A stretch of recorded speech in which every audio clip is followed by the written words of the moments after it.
welcome to HBMs Cryptid-Corner for Wednesday, November 29th, 2023. Can't believe we're just about into December. We're in the Christmas season now. We have a few things to talk about, so let's get started. 100 greatest mythological and legendary creatures. What are mythological creatures? A mythological creature, also referred to as a legendary creature or mythical creature, is a fictional, supernatural, and imaginary animal or hybrid being, meaning it can sometimes be part human. The existence of legendary creatures or mythological creatures referred to in ancient traditional circles has not been proven. However, the presence of these creatures has often been described in folklore, legends, fables, poetry, mythology, fairy tales, novels, myths, and other varied forms of fiction. Purists are of the opinion that mythical creatures have been described in historical accounts long before history emerged as a branch of science. Beliefs and mindsets associated with mythical beasts are varied and bring to life a plethora of theories about their existence or non-existence.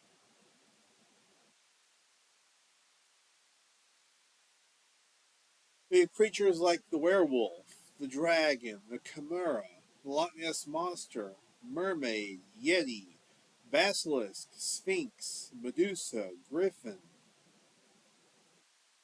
centaur, hippogriff, fairy, kappa, pegasus, ghoul, pixie, cyclops, redcap, manticore, typhon, sea serpent, leprechaun, fenrir, hippocampus, Cipactli, imp, minotaur, tar, hydra, fomorians, charybdis, behemoth, Cerberus, echidna, adelet, cacus. A lot of these are definitely mythological.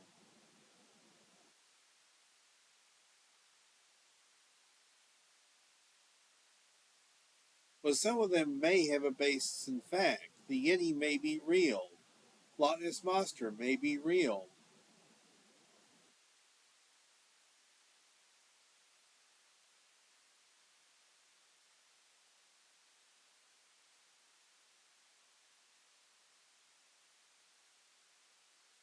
There's a illustration of a werewolf.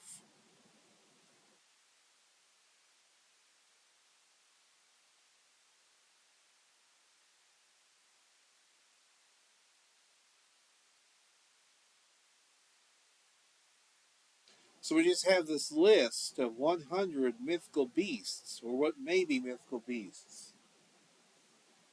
Or some of them may be real. We really don't know. But sightings claim that they're real. And legends. But maybe they are just legends. Who knows? DNA taken from Loch Ness reveals truth about the monster. The samples were sent to a specialist lab in the USA, which has explained what the creature may actually be. The Loch Ness Monster is an algae-based creature, DNA tests show. Investigators collected water samples from the famous Scottish lakes Moreland Bay during the largest search for Nessie in over 50 years. Maddie Wiles, 49, and Aga Balinska, 42, were volunteering as part of the search, which took place over the last weekend of August this year. They went for an early morning swim at 6:30 a.m. and saw two humps and a third appendage, possibly a head, in the water. They took photos and videos and shared their findings with Loch Ness Exploration, a group set up to research the mysteries of the loch and coordinated the search. Documentary producers working on new TV series Weird Britain by Dragonfly Films were there to chronicle the hunt for Nessie as the season finale of their series. They decided to collect water samples to send for eDNA analysis. eDNA, or environmental DNA analysis, is a new method of amplifying traces of DNA left behind by an animal in its habitat, the environment in which it lives. The samples were sent to a private laboratory called Jonah Ventures in Boulder, Colorado, USA, which was founded in 2013 with the aim of helping other scientists answer ecological questions by sequencing environmental DNA. The test detected two types of algae, with experts claiming to suggest Nessie may be algae-based. TV presenter and cryptozoologist Ken Gerhard said the test only detected algae, which of course is exciting news if we consider the possibility that Nessie is a giant algae blob monster. The site where the water sample was collected was also made famous in 1934 when a housekeeper called Margaret Monroe sighted the legendary beast.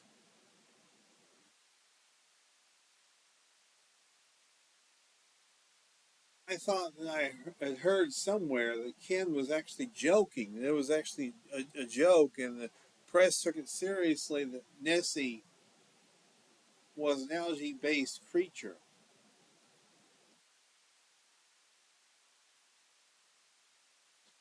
Well, I don't know.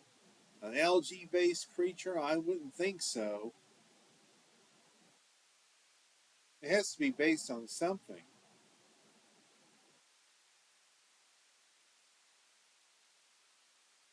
I wouldn't think creatures made of algae would last very long or live very long. No, though.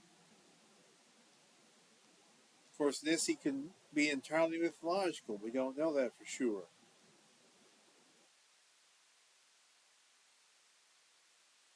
I mean, there have been so many sightings, but yet they could be mistaken. They could be misidentifications. They could be hallucinations. We really don't know for sure.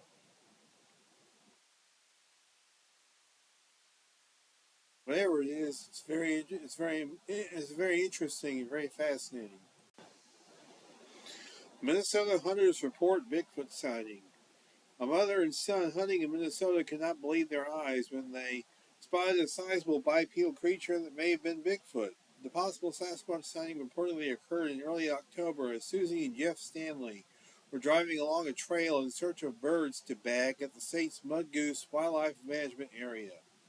The grouse hunting effort required them to cruise along at a rather slow pace, which proved to be fortuitous as it allowed for Susie to notice something unusual along an adjoining trail. Yelling, "What the hell was that?" she convinced Jeff to put their vehicle in reverse to get a better look at the oddity, and the pair were astonished by what they saw. Later recounting the experience to the Bigfoot Field Research Organization, Jeff indicated that they observed the upper half of a giant black creature walking into the timber on 2 feet. The figure, he recalled, sported a round head sitting low on the shoulders and long arms that appeared to swing as it moved. Marveling at the musculature of the mysterious creature, Jeff likened its physique to that of wrestler-turned-actor Dwayne "The Rock" Johnson. Having lost sight of the odd interloper when it ventured into the brush, the pair bravely drove to where it had been on the side road so that they could further investigate the situation and were struck by a pungent smell which they described as rotting compost mixed with musty rags.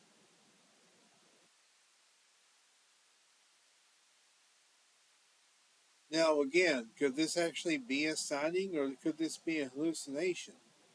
Or could it be a misidentification, or maybe a hoax? I think these are questions we have to ask ourselves.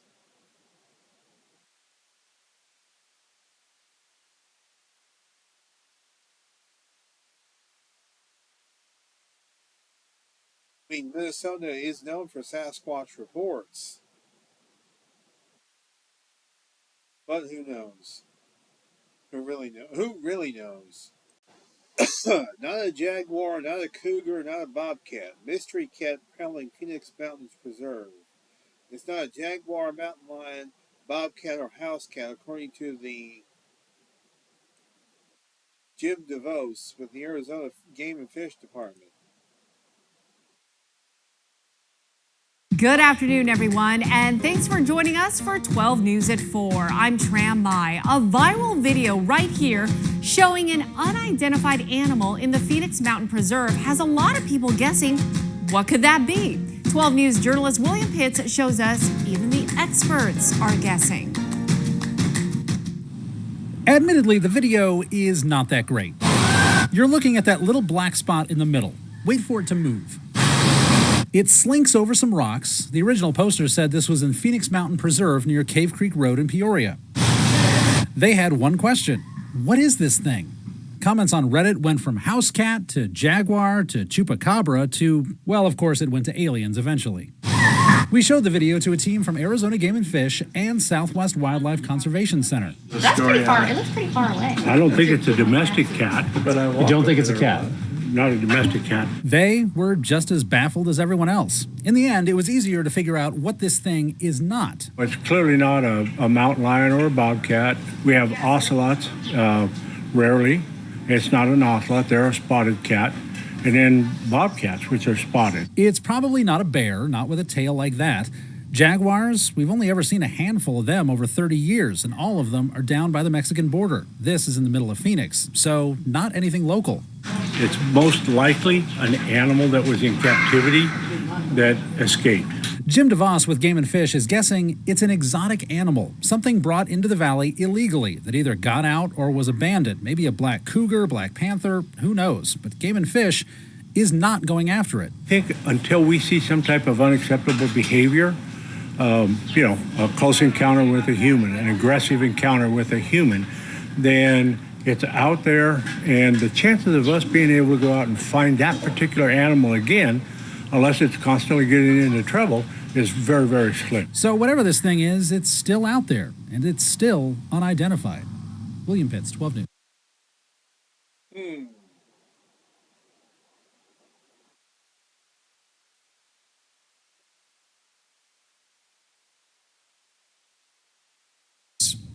New tonight.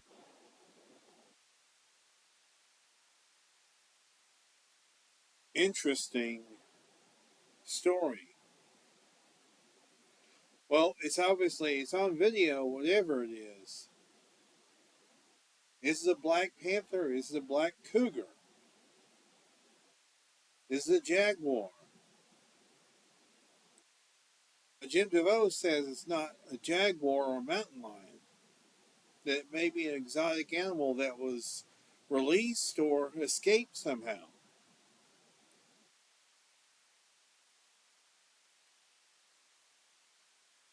And indeed, it makes one wonder, doesn't it?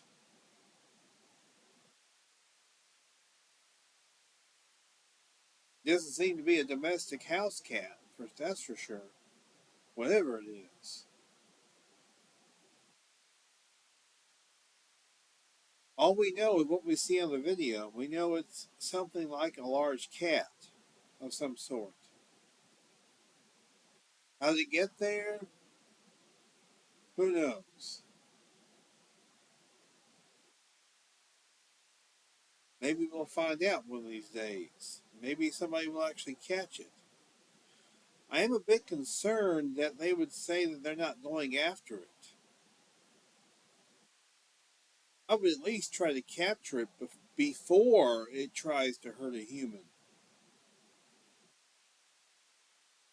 I mean, that's what I would do.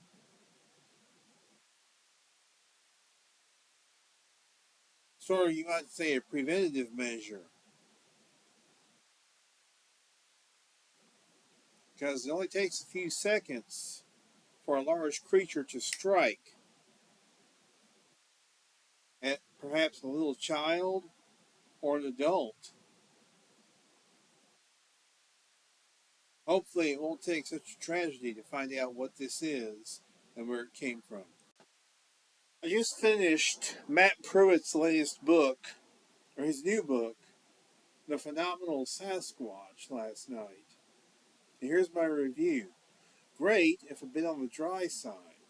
The subject of Sasquatch or Bigfoot has had many tomes written about it, some scientific, some metaphysical, and others somewhere in between. However, not many of them have balanced the question of Sasquatch as a biological entity or product of the mind quite like this one. Author Pruitt examines both theories and comes up with some interesting conclusions, basing his opinions of the biological entity on the evidence and the sighting reports, and basing the mind product on the lack of physical remains for the entity. He does get a bit scientific at times, which can lead to dry reading, but never gets preachy unless the reader decides for themselves In the end, produces a satisfying read, which is all the customer can ask for. I do highly recommend this book, and it is a worthy addition to any cryptozoology bookshelf. Perfect 10. Last night on the Sasquatch Experience, our subject was the Big Muddy Monster, which was a creature allegedly seen in 1973, but reports had gone back to 1942. Now, there were several sightings in 1973 in Murfreesboro and in other nearby towns in southern Illinois. Have you seen him, Big Muddy Monster? The story of the Big Muddy Monster is one of the most well-known legends of southern Illinois. It originated in Murfreesboro. You can click here to read a story detailing the events surrounding the sightings and investigation of the Big Muddy Monster as published by the Southern Illinoisan in October of 2005. Below you will find the Big Muddy Monster case file. The case remains open to this day. The file contains digital scans of the police reports from 1973, letters received from people from all across the world, artist sketches made from the descriptions of eyewitnesses, and photos taken by the Murfreesboro Police Department.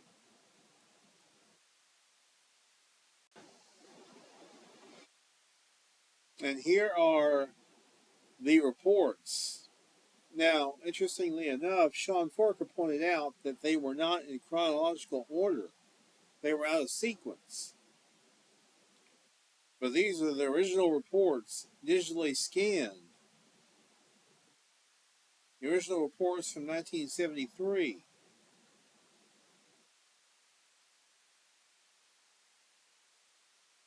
I will include a link to these below so you guys can check them out.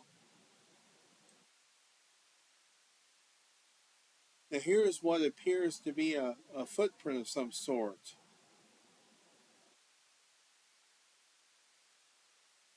Doesn't really look much like a footprint. It's like some sort of indentation in the ground.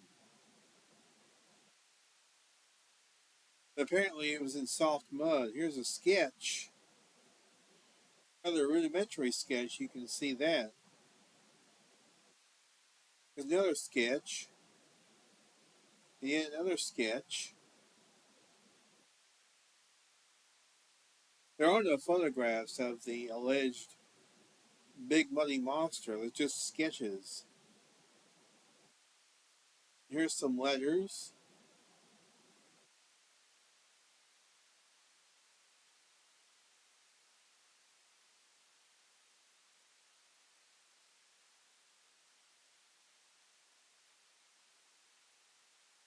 Just some interesting stuff going on here.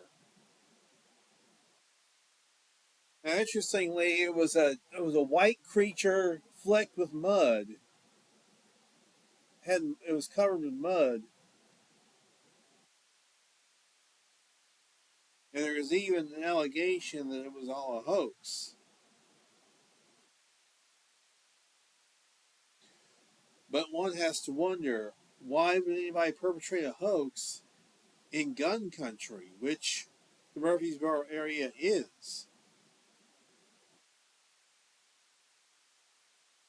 Someone would be having to take an awful chance with their life in that area. Because people hunt, people have guns. It wouldn't take much to have a dead hoaxer on your hands. As far as I know, no one ever took a pot shot at this thing, but someone could have. If it turned out to be a guy in a suit, that would not have been too good at all. Still a fascinating case. Now, one of our co-hosts who lives in Illinois, Vance Nesbitt, made some interesting comments about a creature called the Coal Hollow Road Monster, which was also in Illinois. It was in central Illinois. Description, of course, is around 8 to 9 feet tall, covered in whitish gray hair, resembling a cross between an ape and a caveman. Has long round ears. Wait a minute, long ears. Red lips and human-like hands, left behind tracks with only 3 toes, gave off a putrid smell, described like that of a wet dog mixed with rotten eggs. And then there was the possibility it could have been a hoax. A fellow named Randall Emmert, man who first reported the monster, revealed in an interview that he and his friends had never actually saw anything. He said he made it up to prank another friend, and somehow the story grew from there. Despite this, people still search for the monster, and other Bigfoot sightings remain in the area. So which is it? Is it a hoax? Is it misidentification? Is it hallucination?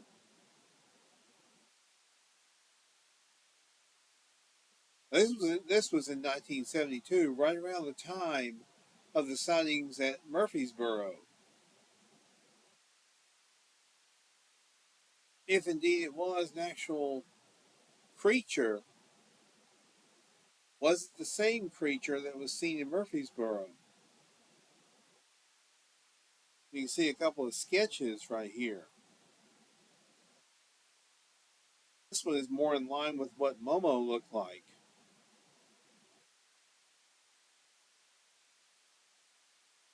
This was more of a traditional Sasquatch type creature.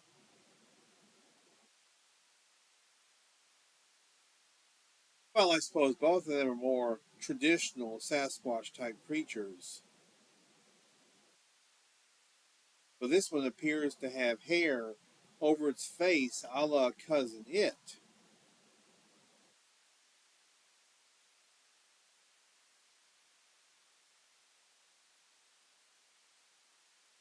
So, what was seen in Coal Hollow Road, on Coal Hollow Road, or Cohomo? They call it Cohomo.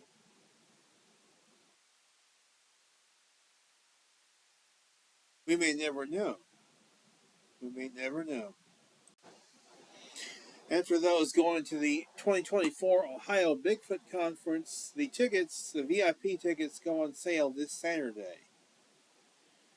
Now, Mark may give another opportunity later on down the road for people to purchase tickets. But this will be the first opportunity. That'll be this Saturday, December 2nd. I most likely will not get to go again because of personal issues going on here. Maybe next year, maybe 2025 or 2026. I mean, I enjoy going to conferences, but I don't know. It seems like you hear a lot of the same stuff from a lot of the same speakers and a lot of the same lecturers.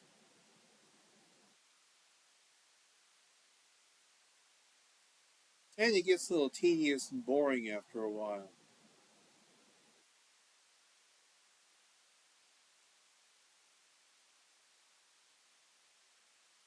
Still, it's always good to be with friends and to reconnect with friends. That, to me, is the highlight of the whole thing. Not so much the speakers, really, to be quite honest.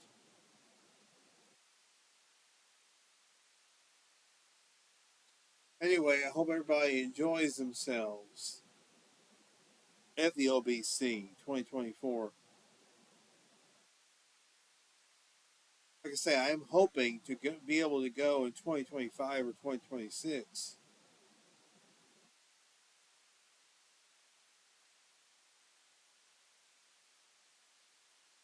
Anyhow, like I say, I hope everybody has fun. And that's going to do it for this week. Well, thank you very much for tuning in. You guys are the heart of the show. I always say that, but I always mean it. And I'll continue to do this as long as you guys want me to. And hey, until next week, y'all be good or be good at it. It's HBM's Crypto Corner.